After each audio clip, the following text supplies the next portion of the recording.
আমি আসছি। এই আসছি মানে মানে তুই কোথায় যাচ্ছিস? বন্ধুদের সাথে রেস্টুরেন্টে যাচ্ছি। না, কিন্তু কেন কেন রেস্টুরেন্টে যাচ্ছিস?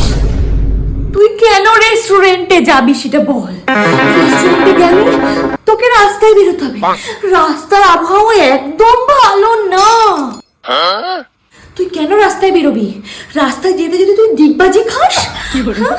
আর যদি লাফিয়ে গাড়ির উপর চলে যাস তাহলে কি হবে? মা, রাস্তায় যেতে যেতে তোকে যদি কেউ চকলেট দেয় আর তুই যদি ওটা খেয়ে অজ্ঞান হয়ে যাস, তখন আমি তোকে কোথায় পাবো? মানা। মা, আমি বাচ্চা নই, আমার 26 বছর বয়স।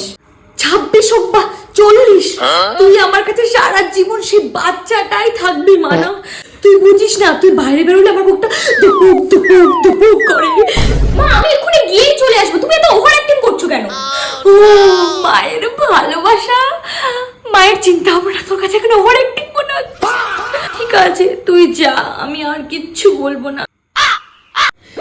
কিন্তু কিন্তু কিন্তু তুই যাস না মানা, মায়ের টেনশন হয়তো, মায়ের চিন্তা হয়তো, তুই যাস না মানা।